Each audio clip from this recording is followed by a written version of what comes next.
las naciones ya de Europa, en este caso los griegos. Y de los griegos ellos aprendieron a trabajar el hierro y eso les daba una superioridad militar con respecto a los israelitas, porque los israelitas trabajaban el bronce, pero si tú has mirado algo de mezclas de metales, el bronce, aunque es duro, no es tan duro como el hierro, ¿no? Y de hecho el hierro lo empezaron a trabajar y no sé, hace años me gustaba un programa de televisión donde metían al fuego, ¿no?, una barra de hierro y lo forjaban y a través del fuego les daban grados de dureza. Y todos los filisteos, digámoslo así, ellos vivían en la planicie pegado al mar y tenían ventajas militares que los israelitas muchas veces, o sea, sufrieron por eso, ¿no? Y una de ellas era que trabajaran en el hierro. Más adelante ellos van a tener carros herrados, o sea, ya no solo con llantas de madera, sino llantas de hierro, que les daba una superioridad militar. Donde moría su superioridad militar era cuando querían perseguir a los israelitas hacia las montañas, ¿no? Porque si nosotros hiciéramos un corte aquí topográfico, veríamos que viene la planicie del mar y luego vienen una serie de montañas. Jerusalén está en una zona montañosa. De hecho, cuando ellos decían subamos a Jerusalén, lo decían en sentido literal.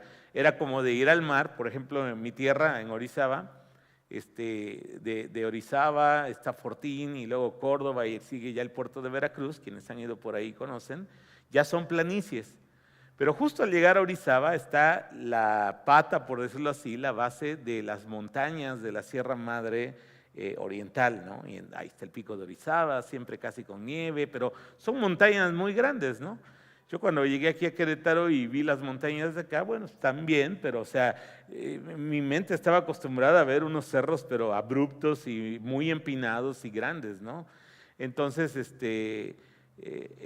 ahí era donde los filisteos perdían su superioridad militar, porque ya los carros ya no eran tan eficientes como en la planicie, ¿no? Y muchas veces ahí se dieron las batallas, ¿no? Y entonces aquí lo que nos está narrando el autor de Samuel es que Israel salió a enfrentar a los filisteos y acamparon en un lugar que es como, tiene su significado, es icónico. Dice que acamparon en Eben-Ezer. Y esa palabra Eben-Ezer significa hasta aquí nos ha ayudado el Señor. Lo que ellos no sabían es que estaban justo a punto de descubrir que ya Dios no les estaba ayudando en ese momento, ¿no? Y es un poco irónico porque ese día perdieron la batalla, fueron heridos, un eufemismo de que murieron 4,000 hombres, pues sí murieron bastantes, ¿no? Y esta batalla puso de alguna manera en una crisis de fe a los ancianos o líderes de Israel, ¿no? Si te fijas, pierden la batalla y la pregunta que ellos se hacen, ¿por qué nos ha herido Jehová hoy delante de los filisteos? Y yo estaba pensando cuando leía este pasaje, ¿y esa habrá sido la pregunta apropiada? O sea, que ellos debieron de haber hecho. Claro, o sea, todos cuando tenemos un sentido de pérdida, cuando nos sentimos que estamos derrotados, que estamos pasando por un momento difícil de crisis, pues nos llegan preguntas, ¿no?, que muchas veces manifiestan que nuestra fe está siendo sacudida, ¿no? Y yo creo que hay 3 preguntas, las traigo ahí en una diapositiva, que creo que debiéramos hacernos cuando enfrentamos situaciones adversas y que a lo mejor a primera vista no entendemos por qué Dios lo está permitiendo, ¿no?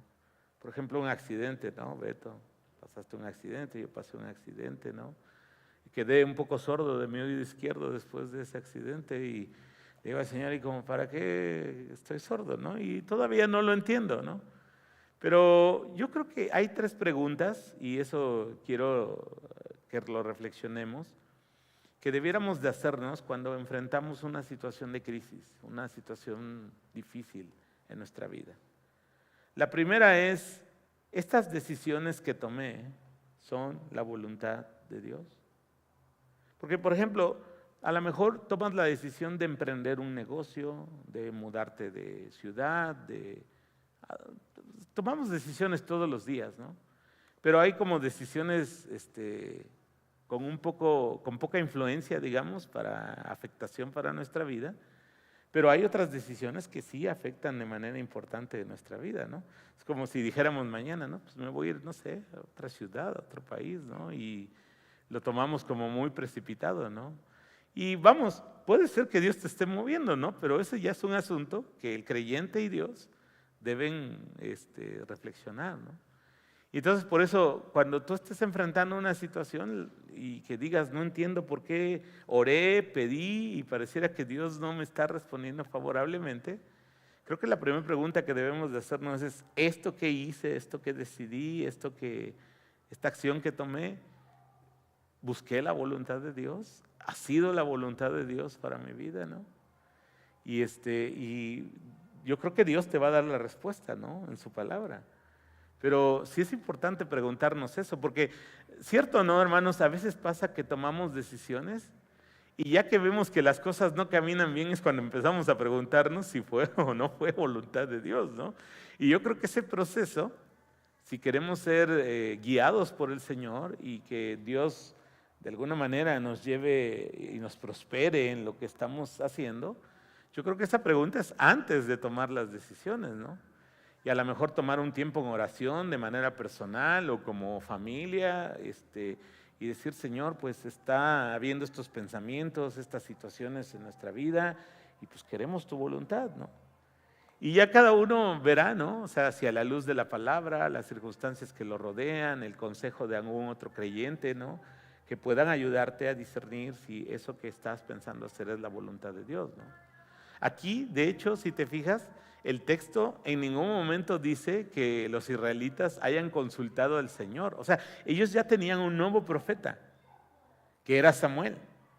Y de hecho, la primera frase que comienza en este versículo dice que Samuel habló a todo el pueblo de Israel en el sentido de su ministerio de juez y de profeta, pero no se menciona que ellos hayan consultado si Dios era su voluntad que fueran a luchar ahí contra los filisteos.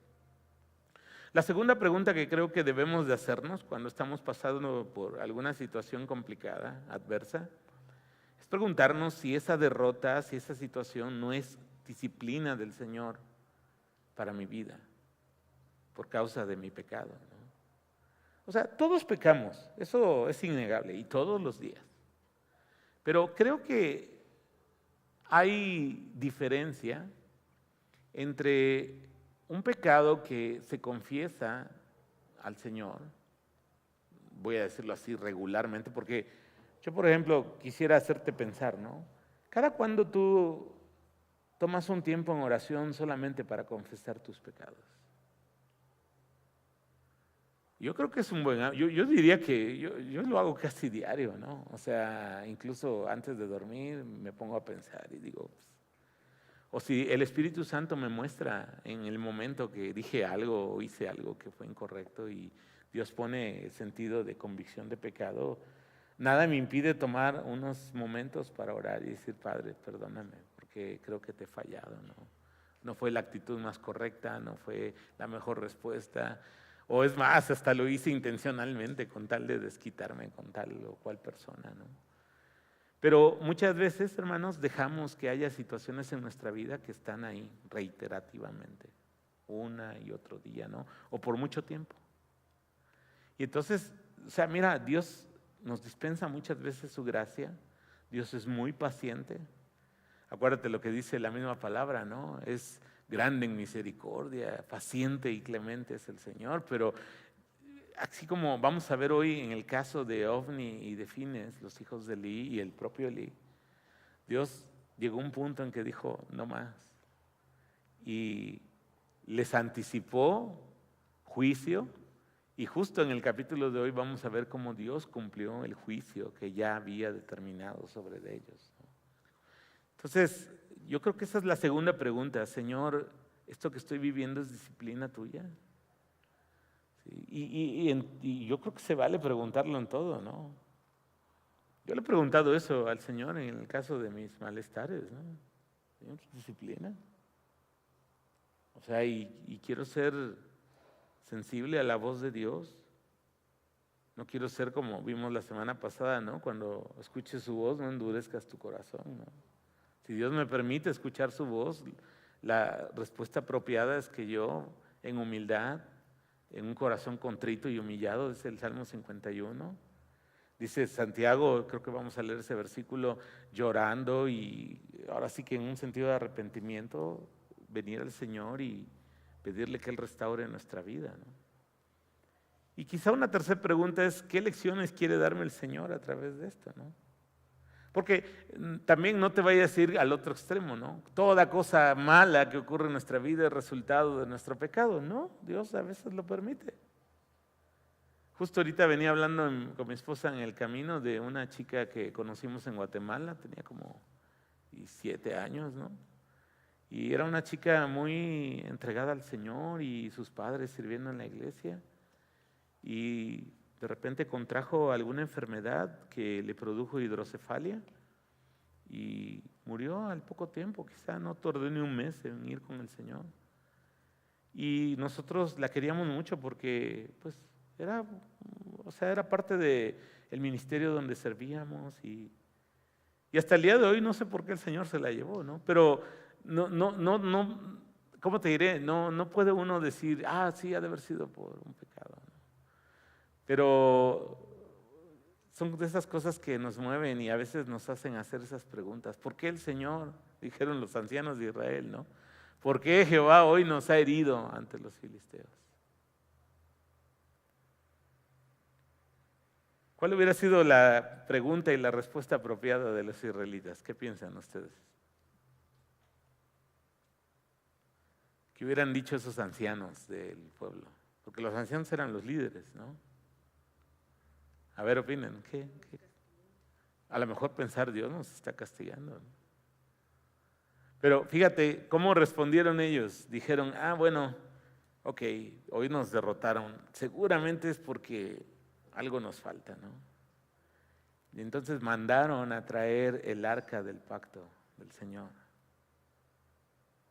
¿Y para qué la trajeron? Para que ellos y el pueblo sintieran que ahora sí Dios los iba a acompañar y les daría la victoria. Ahora creo que aquí hay un peligro y la línea es muy delgada. El arca del pacto era un símbolo de la presencia de Dios, de que Dios moraba entre su pueblo. Ahora en el Nuevo Testamento Dios mora entre su pueblo, en nosotros, por la presencia de su Espíritu. ¿Sí? Pero en aquel tiempo, ya hemos platicado un poco de eso, tanto por Hechos y por Samuel. En aquel tiempo el Espíritu Santo ocasionalmente venía en los creyentes, los acompañaba, estaba con ellos. La diferencia en el nuevo pacto, lo vimos el domingo, es que ahora está en nosotros, con nosotros y en nosotros, ¿no? Y creo que aquí hay una línea muy delgada y debemos pedirle al Señor que nos libre de esa trampa. Porque nuestro corazón puede de repente desviar el objeto de nuestra fe. Y ciertamente el arca era símbolo de la presencia de Dios. De hecho, traigo una imagen del arca para que no quede al aire. ¿Me la puedes poner, Edgar, por favor? Mira, quiero que mires. No, una antes, porque hemos estado hablando del tabernáculo y de repente, a lo mejor quienes ya tienen más años en la fe tienen una idea más o menos clara, pero a lo mejor otros no. Y yo no quiero que te vayas así. Mira, estos eran los 2 salones, los 2 cuartos, por decirlo así, que había dentro del propio tabernáculo. Los de afuera era el atrio. ¿Te acuerdas? Medía 100 codos de largo, 50 codos de ancho. Tenía columnas con basas y capiteles de plata, ¿no? Estaban amarrados, cortinas, una entrada. Entrando luego vimos, creo que el domingo pasado, estaba el altar de bronce donde se hacían los sacrificios y luego estaba la fuente de bronce donde ceremonialmente los sacerdotes se lavaban, ¿no? Y entrando aquí al lugar santo estaba la menora o el candelabro de los 7 brazos y también estaba la mesa con 12 panes, se llaman los panes de la proposición. Cada pan simbolizaba una de las tribus de Israel, ¿no? 12. Son como números muy simbólicos en Israel. Y luego algo que se me ha olvidado mencionar y me sirvió ver esta imagen, es que justo pegado a la cortina que dividía el lugar santo del lugar santísimo, estaba incensario. Era el lugar donde se quemaban las especias aromáticas que debían estar en la casa del Señor, ¿no? Y ahora, los sacerdotes continuamente oficiaban acá. De hecho, estos panes cada semana se tenían que cambiar, pero no los comían, eran un símbolo ahí, ¿no? Y la lámpara debería estar encendida y también había normas bien claras para el tema del incienso y los perfumes que había en la casa del Señor. Una vez al año, el domingo lo expliqué, el día de la expiación, era que el sumo sacerdote pasaba al lugar santísimo. Y en el lugar santísimo estaba el arca de la alianza. Ahora sí, por favor, la imagen del arca. El arca era una caja, por decirlo así, rectangular. Era de madera forrada de oro puro, por dentro y por fuera. Adentro había 3 cosas. A ver, ayúdenme. ¿Se acuerdan qué había dentro del arca? La vara de Aarón que reverdeció. Había como un cofre, vamos a decirlo así, donde se guardaron maná del que cayó del cielo, y estaban las tablas de la ley, ¿no? De los 10 mandamientos. Entonces, eso era lo que había dentro del arca. Debía cargarse con estas varas que también estaban forradas de oro, y los únicos que cargaban esta arca con las barras eran los sacerdotes. Nadie más podía cargarla ni debían tocarla. O sea, los sacerdotes eran los encargados de mover el arca del pacto, no los levitas. Sí eran levitas los sacerdotes, pero eran una familia exclusiva. Y luego está la tapa que te comentaba el domingo, que se llama propiciatorio, la tapa. Y la tapa tenía estos 2 querubines alados, y justo se dice que el centro era el símbolo de la presencia de Dios. De hecho, estaba leyendo, cuando estaba preparando la reflexión de hoy, que cuando Moisés entraba varias veces al tabernáculo a hablar con Dios, Dios le hablaba desde el centro de los querubines. Yo no sé si aparecía como un fuego, una luz, algo, pero dice el texto ahí, yo hasta me quedé sorprendido, dije, nunca había visto este detalle. De en medio de los querubines era que salía la voz que hablaba con Moisés, ¿no? Increíble, ¿no? Pero bueno, los ancianos dijeron, bueno, llevemos el arca, ¿no? Y vamos al versículo 4, por favor, de 1 de Samuel 4.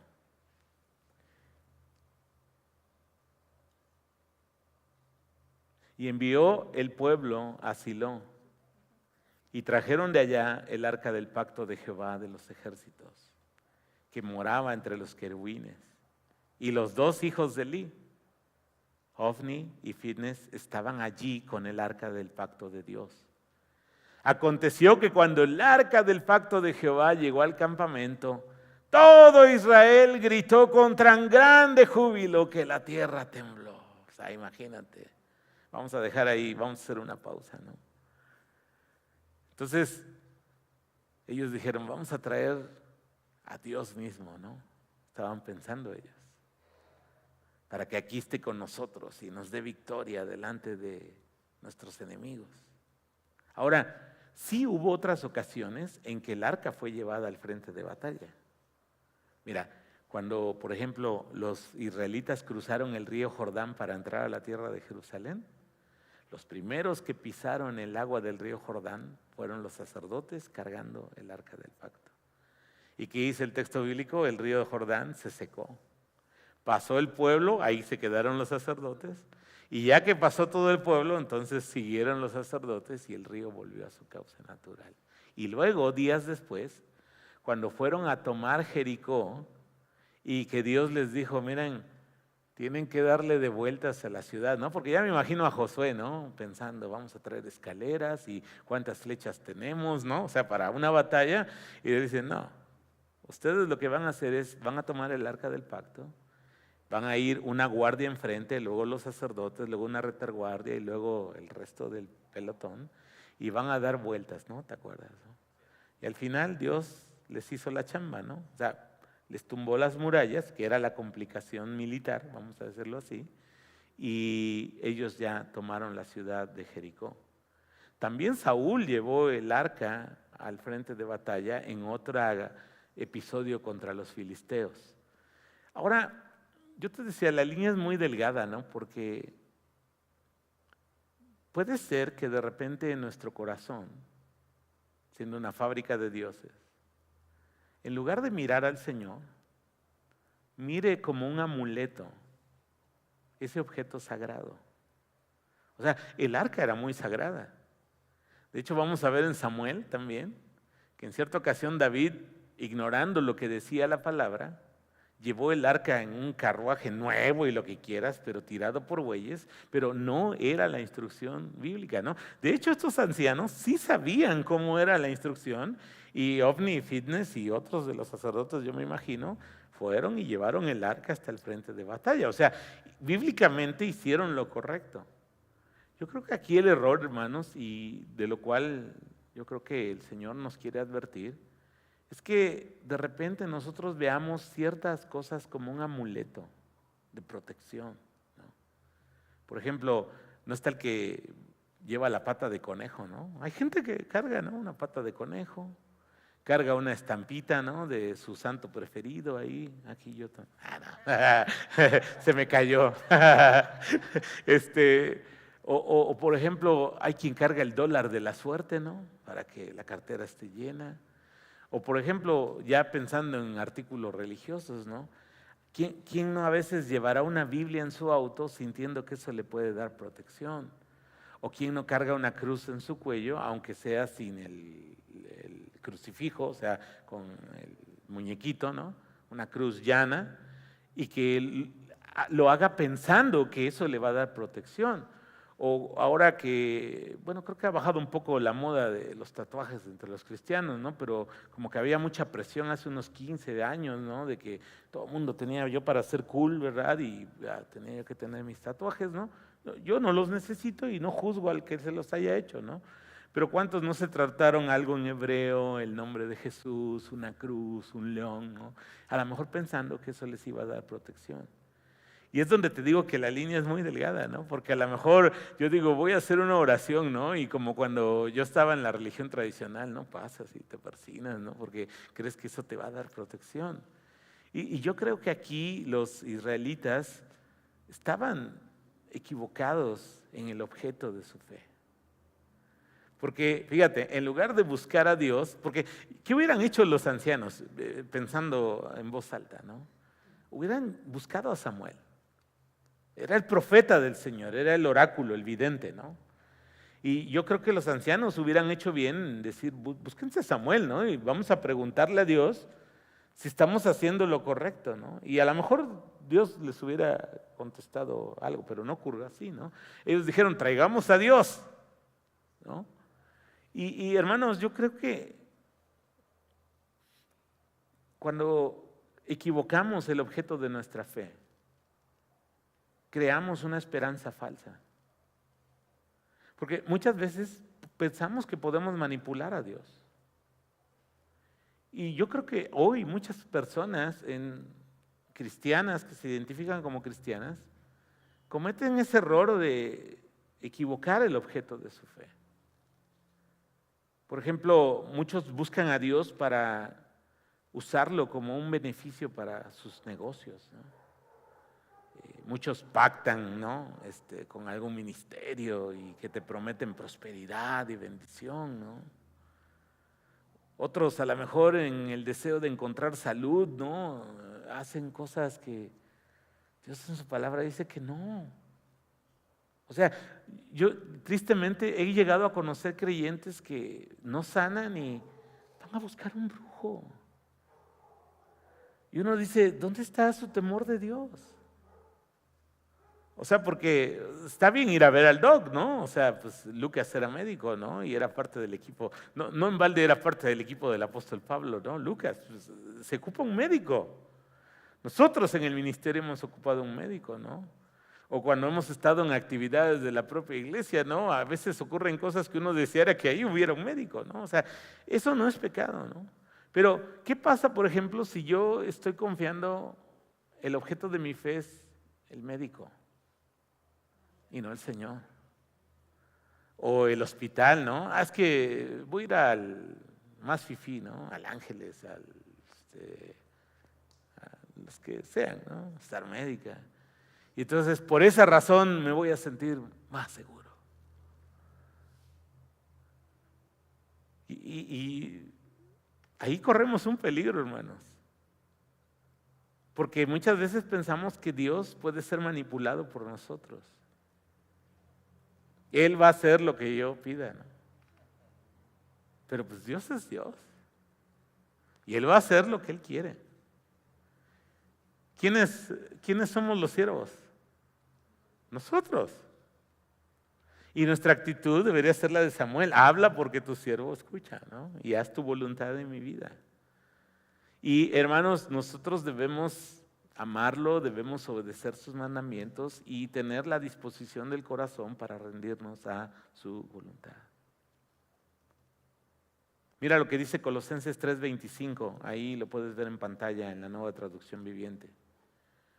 Pero si hacen lo que está mal, recibirán el pago por el mal que hayan hecho, porque Dios no tiene favoritos. Entonces, esa idea de que a lo mejor nosotros podemos manipular a Dios y como hacerle, decimos manito de puerco, ¿no? O sea, no es así, hermanas. Dios es bueno. Y la verdad es muy compasivo con nosotros. O sea, yo soy un necio. Soy un rebelde, ¿no? Muchas veces he hecho cosas y he pensado cosas y he actuado en rebeldía a mi Señor y Salvador, ¿no?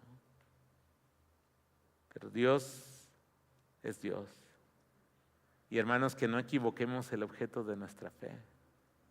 Porque a veces podemos crear una falsa esperanza y nos puede salir hasta el tiro por la culata, ¿no? Mira, te voy a platicar una anécdota y a lo mejor no es que te quiera desanimar, pero te la voy a contar, ¿no? En cierta ocasión, una persona que no tenía mucho tiempo de ir a la iglesia, abrió un negocio. Era un negocio de plásticos y de esas cosas, ¿no? Que se venden mucho, ¿no? Y a veces imitamos las costumbres, ¿no? De la religión tradicional y invitó al curita, al pastorcito, ¿verdad? Para que fuera a orar por su negocio. Yo no sabía qué hacer, honestamente, pero le consulté a mi esposa y le digo, oye, ¿qué piensas? Dice, pues, ve solo por apoyar a los hermanos y servirles, ¿no? Fui, ¿no? Entonces fuimos al negocio y oramos por su negocio y que Dios lo bendijera y lo prosperara. Antes de que cumpliera el año el negocio se quemó, hubo un incendio y pues lo cerraron, tuvieron que cerrar, ¿no? Así que si alguien que está aquí o me escucha y quiere invitarme a orar, yo no soy bueno para eso, ¿no? No se vaya a quemar tu camioneta o tu negocio o lo que sea, ¿no? Pero es que justo yo digo ahí, ¿no? El punto es, ¿qué es lo que va a prosperar tu negocio? Y que estés practicando principios bíblicos, ¿no? Porque si tu negocio hay pesa falsa, como dice Proverbios, si en tu negocio das kilos de 900 gramos, o en tu negocio estás dando productos de mala calidad, no esperes la bendición de Dios. Yo aborrezco la pesa falsa, dijo el Señor, ¿no? O sea, entonces, no digo que los hermanos lo hayan estado haciendo. Lo que quiero decir es que debemos tener claro dónde está el objeto de nuestra fe. Y nuestra fe debe estar en la persona de nuestro Dios. Versículo 6, por favor, de Samuel.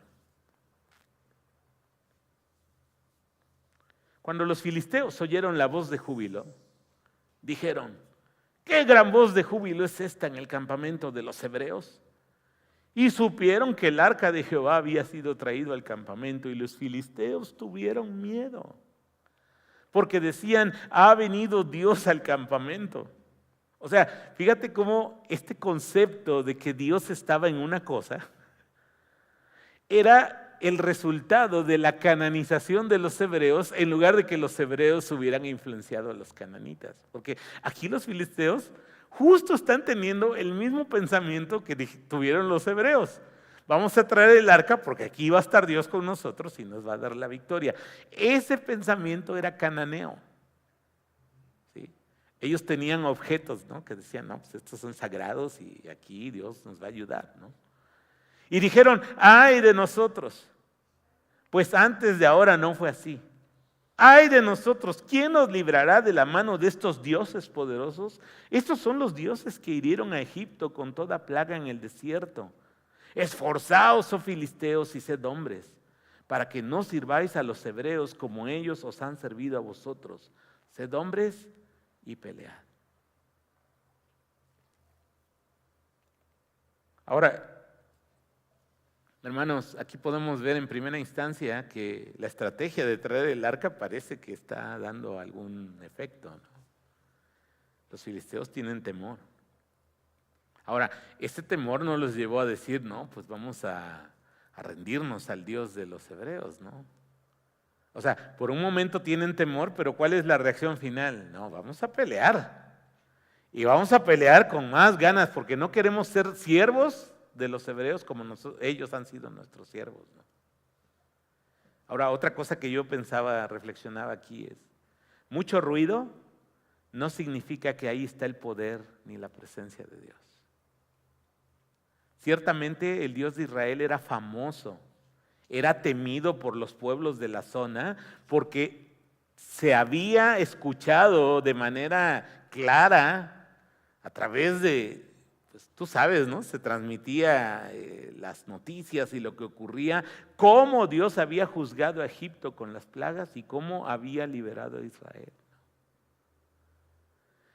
Cuando en el libro de Josué, ¿no? Se nos narra la conquista, o sea, dice que muchos de los pueblos desfallecían porque decían, híjole, los que salieron de allá de Egipto y escuchamos todas esas cosas terribles que le pasó a un imperio tan poderoso como Egipto, ¿qué iba a hacer de nosotros? Versículo 10. Pelearon pues los filisteos e Israel fue vencido. Y huyeron cada cual a sus tiendas. Y fue hecha una muy grande mortandad, pues cayeron de Israel, ¿cuántos? 30,000. 7 veces y media más que en la primera batalla que perdieron. O sea, era aplastante. La victoria era realmente una tragedia, la cantidad de muertos. Versículo 11. Y el arca de Dios fue tomada. Y muertos los 2 hijos de Eli, Ofni y Fines. Y corriendo de la batalla, un hombre de Benjamín llegó el mismo día a Silo, rotos sus vestidos y tierra sobre su cabeza. Y cuando llegó, he aquí que Elí estaba sentado en una silla vigilando junto al camino, porque su corazón estaba temblando por causa del arca de Dios. Él todavía no sabía aquí que la habían atrapado los filisteos. Pero yo creo que él sabía que no habían hecho bien en llevar al arca al frente de batalla. Llegado pues aquel hombre a la ciudad y dadas las nuevas, toda la ciudad gritó. ¿De gusto? No, gritó de angustia. Era un día realmente sombrío, triste para Israel. Ahora miren, hermanos, una fe equivocada nos va a llevar a una derrota. Fíjate bien lo que pasó con Israel. Huyeron delante de sus enemigos, hubo una gran mortandad, ese día murieron 30,000. El arca, que era el objeto de su fe, fue tomada por el enemigo. ¿Qué significaba eso para esos pueblos? Que los dioses filisteos eran más poderosos que los dioses hebreos.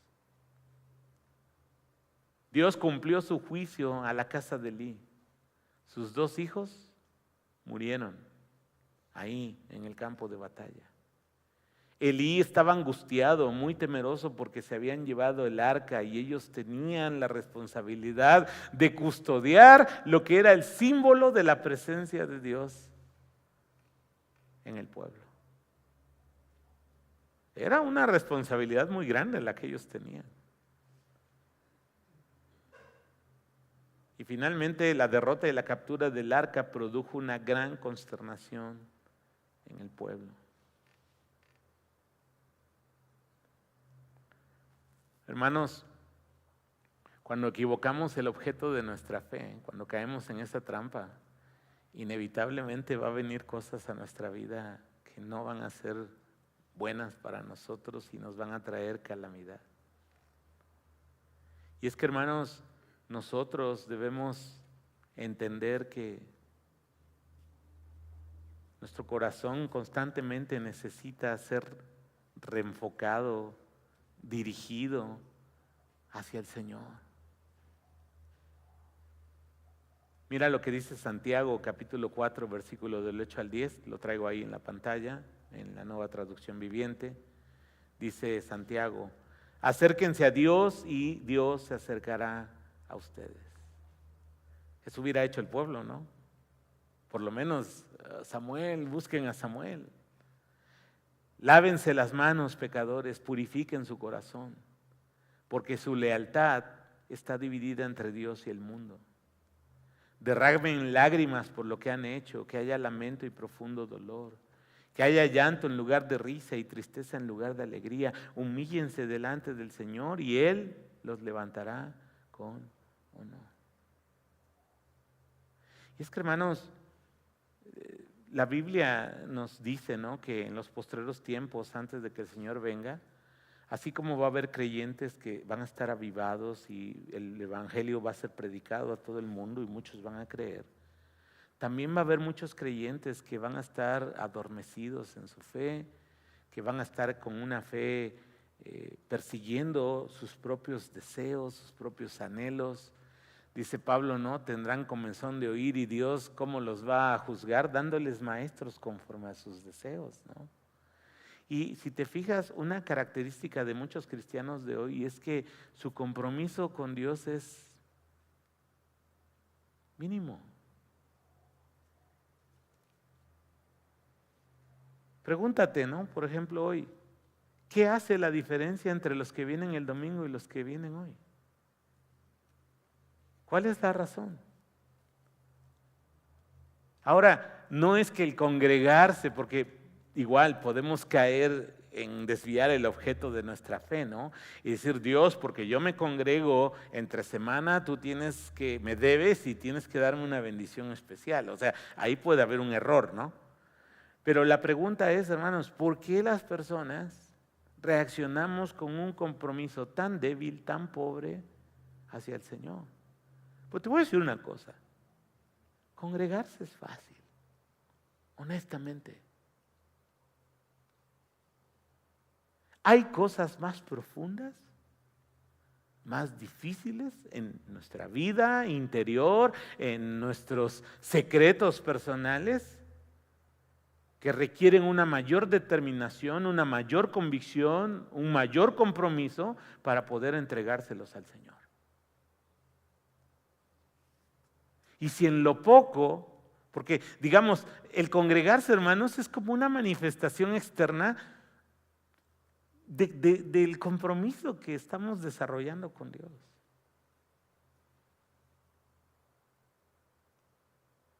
Es como un mínimo ahí, ¿no? Tú mismo lo ves, ¿no? Y si alguien me está escuchando de los que está así, Dios lo bendiga y ojalá la palabra te haga reflexionar, ¿no? Pero, o sea, a veces hasta se los digo de broma, ¿no? Se turnan, un domingo vienen unos, otro domingo vienen otros, y, o sea, nunca vemos a la congre completa. Y son gente que tiene necesidad, que está pasando a veces por tribulación, por situaciones difíciles. Y para mí a veces lo increíble, hermanos, es que en medio de esa calamidad no son capaces de hacer lo que está diciendo Santiago: quebrántate, humíllate delante de tu Señor y Él te va a poner en un lugar de honor, te va a exaltar cuando fuere el tiempo. Y esa debe ser la actitud de nuestro corazón. O sea, el congregarse o no, no lo es todo, pero revela, hermanos, cómo estamos creciendo en nuestro compromiso y en nuestra seriedad con Dios. Porque todos pudiéramos tener un buen pretexto para no servir, para no congregarnos, para no hacer. Y yo sé que Dios ve más lo íntimo que lo que se puede decir públicamente, porque también el ministerio puede ser un engaño, puede ser una falacia, ¿no? Pero Dios, que conoce lo profundo de nuestro corazón y que nos conoce en la intimidad, sabe cuánto de nuestra fe realmente se refleja, ¿no? Ahora, congregarse, hermanos, es un imperativo del Señor. No dejen congregarse como algunos tienen por costumbre, ¿no? Hebreos capítulo 10.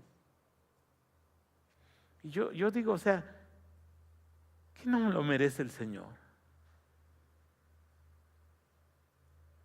¿Qué piensan ustedes? ¿Lo merece? Claro que lo merece. Y es nada. El Señor merece muchísimo más, merece todo. Pero justo esa es la trampa del engaño. Porque podemos pensar que estamos caminando con Dios, pero estamos siendo engañados, no estamos caminando con Dios. No estamos siendo serios en nuestro compromiso con Él. Versículo 14, por favor. Cuando Elí oyó el estruendo de la gritería, dijo, ¿qué estruendo de alboroto es este? Y aquel hombre vino aprisa y dio las nuevas o las noticias a Elí. Era ya Elí de edad de 98 años. ¡Wow! Era ya muy grande. Y sus ojos se habían oscurecido, de modo que no podía ver. Dijo pues aquel hombre a Elí, yo vengo de la batalla, he escapado hoy del combate. Y Elí dijo, ¿qué ha acontecido, hijo mío? Y el mensajero respondió diciendo, Israel huyó delante de los filisteos, y también fue hecha una gran mortandad en el pueblo, y también tus 2 hijos, Ofni y Fines, fueron muertos. Y el arca de Dios ha sido tomada. Y aconteció que cuando él hizo mención del arca de Dios, Elí cayó hacia atrás de la silla al lado de la puerta y se desnucó y murió, porque era hombre viejo y pesado y había juzgado a Israel 40 años. Hermanos, aquí vemos que Dios cumple lo que promete, y aunque en este caso fue juicio a la casa de Elí, Dios ya le había anticipado. Y este día murió Elí, murieron sus 2 hijos. Y mira, gracias a Dios que Él es muy paciente con nosotros. Hay veces que Dios decide juzgar al creyente. Creo que hace unas semanas te mencioné, ¿no? Lo que dice primera de Juan 5:18, no lo traigo, pero luego lo puedes buscar en casa. Dice en 16, primera de Juan 5:16, Juan dice, ¿no? Cuando alguno viera a su hermano cometer pecado, pero este no fuera de muerte, ore por él y Dios le dará vida. Esto para el pecado que no es de muerte. Pero si alguno hubiera cometido pecado de muerte, dice Juan, digo yo, que no se ore por él, ¿no? Y yo sé que es un texto de difícil interpretación, porque incluso en el contexto como que Juan nos sorprende con esa declaración. Pero yo creo que hay evidencia en la Biblia, creo que te platiqué, ¿no? Sí, te platiqué el caso de Ananías y Zafira, te platiqué el caso de los que abusaban de la cena del Señor, ¿no? Llegaban y como no querían compartir la comida con los pobres, porque ellos eran de posición acomodada, se atragantaban primero para que los pobres no comieran de sus guisos, ¿verdad? Y tomaban el vino y se embriagaban, y ya cuando llegaba ahora sí que la ceremonia de la cena del Señor ya estaban también briagos, ¿no? Y justo Dios dice, por eso hay muchos debilitados entre vosotros y algunos duermen. Un eufemismo para la muerte, ¿no? Ahora, como te decía ese día, yo no puedo decir, fulano murió porque, o sea, no me corresponde a mí eso. Pero a través de la vida, yo creo que sí he visto casos donde Dios se ha llevado a personas de manera anticipada. Y bueno, me da esperanza porque este juicio es para creyentes. O sea, cuando Dios decide llevarse a un creyente anticipadamente, es porque es salvo. Solo que Dios dice, no, como que ya estuvo, ¿no? Hasta aquí. Y lo lleva a casa antes de tiempo. Pero sé que son cosas como difíciles de tragar, ¿no? Porque como que no es el Jesús que muchos predican hoy. El Jesús y la fe que muchos predican hoy es una fe convenenciera, una fe sin compromiso, una fe de cuando tengo ganas y cuando puedo lo voy a hacer, pero cuando no, no. Mira lo que dice Gálatas 6, 7 y 8. No os engañéis, Dios no puede ser burlado. Pues todo lo que el hombre sembrare, eso también segará. Y eso es para todos nosotros, incluido a mí y a cualquier otro ser humano que diga que es creyente.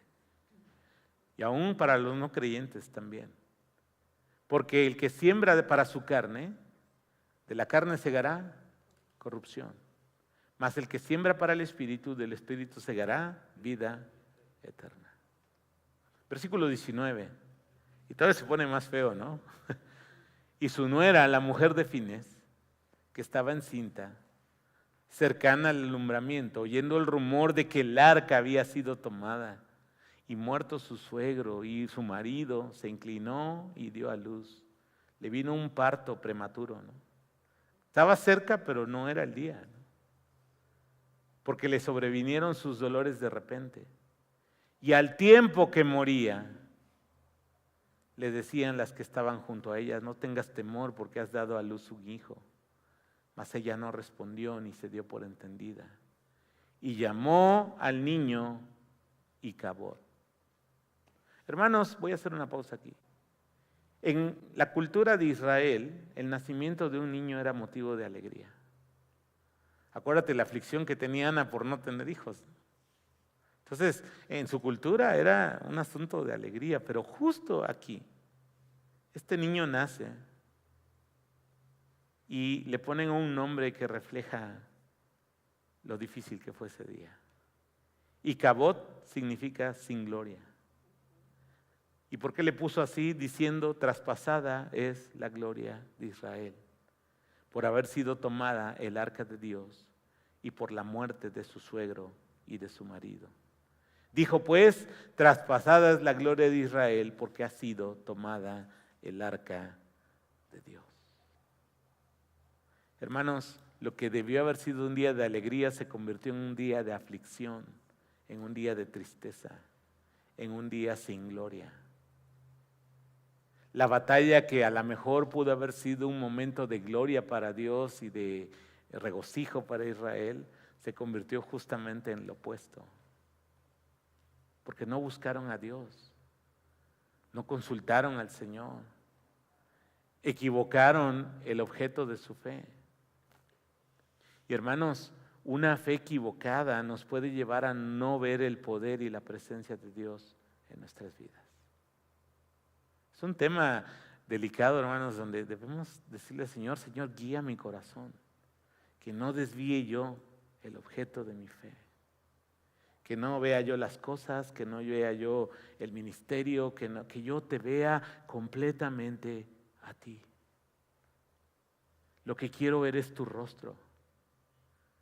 Lo que quiero es conocerte en tu presencia. O sea, es bueno servir al Señor, sí, pero si eso es todo lo que hago, es vacío. Es bueno venir a la iglesia, sí, pero si creo que por eso ya la hice y ya Dios hasta está en deuda conmigo, está equivocado. O sea, si creo que Dios me debe bendecir porque yo vengo casi todos los domingos a la iglesia, está equivocado el objeto de mi fe. ¿Por qué venimos? ¿Por qué le servimos? Porque le amamos. Porque estamos agradecidos con lo que hizo por nosotros. No por lo que nos va a dar. ¿Por qué sacamos nuestra cartera y ofrendamos? ¿Porque me va a devolver? No, si ya me ha dado más de lo que necesito. Y estoy agradecido con Él.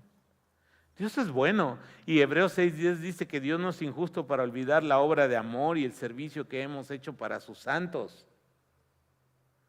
Dios es bueno.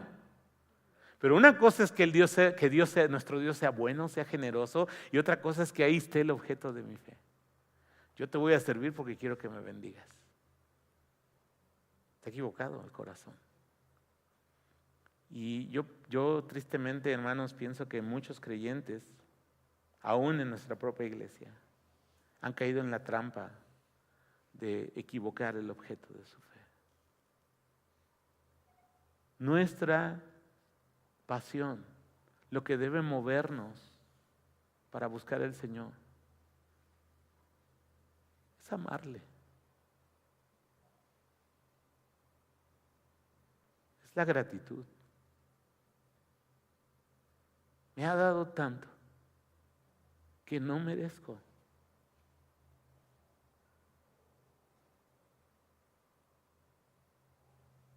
Te decía que hace tiempo una persona me dijo, no, oye, pero pues tú sirves a Dios, deberías estar sano, ¿no?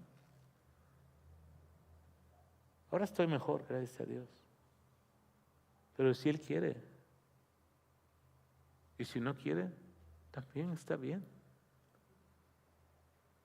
Pero así lo procesa la mente humana, ¿no? Y dice, pues tú sirves a Dios, así como que Dios debería, pues echarte la mano, ¿no? ¿Y qué no me ha dado? Dice el apóstol Pablo, si no escatimonia a su propio Hijo. Nos ha dado juntamente con Él todas las cosas. Quiero terminar con una lectura en Hebreos capítulo 2, versículos del 1 al 4. Ahí lo puedes ver en pantalla. Dice la Escritura, por tanto, es necesario que con más diligencia atendamos a las cosas que hemos oído, no sea que nos deslicemos. Porque si la palabra dicha por medio de ángeles fue firme y toda transgresión y desobediencia recibió justa retribución, ¿cómo escaparemos nosotros si descuidamos una salvación tan grande? La cual, habiendo sido anunciada primeramente por el Señor, nos fue confirmada por los que lo oyeron, testificando Dios juntamente con ellos con señales y prodigios y diversos milagros y repartimientos del Espíritu Santo según su voluntad. Hermanos, es necesario que con más diligencia atendamos a las cosas de nuestra fe. Con más diligencia. ¿Cómo escaparemos si descuidamos una salvación tan grande? Dice el autor de Hebreos. Así que tengamos esa alerta, ¿no? De ese peligro, esa trampa. Creo que en la imagen ahí te puse, ¿no? Una ratonera y un queso. Ahí está la trampa. ¿Y qué hace el pobre ratón, no? Me trajeron de comer. ¿Cuál, pobrecito? Bueno, esta trampa por lo menos está generoso el queso, ¿no? Ahora en las que hacen donde caen como en una goma, ni comida hay. Pobrecitos, completamente engañados. Oremos. Padre, venimos delante de ti y ciertamente este es un pasaje como difícil de procesar, pero te suplicamos, Señor, que a mí, a mis hermanos que están aquí, los que oigan en días posteriores este estudio, Señor, que tú puedas librarnos de la trampa de tener una fe equivocada. Y Señor, que podamos tener muy claro que tú eres Dios, que tú eres Señor y que debemos amarte, Señor. Esta es la respuesta adecuada a tu amor. Que te amemos, que te sirvamos, que tú seas, Señor, la primacía en nuestra vida. Señor, te pedimos tu bendición y gracias por esta oportunidad de estar aquí. En el precioso nombre de Jesús. Amén.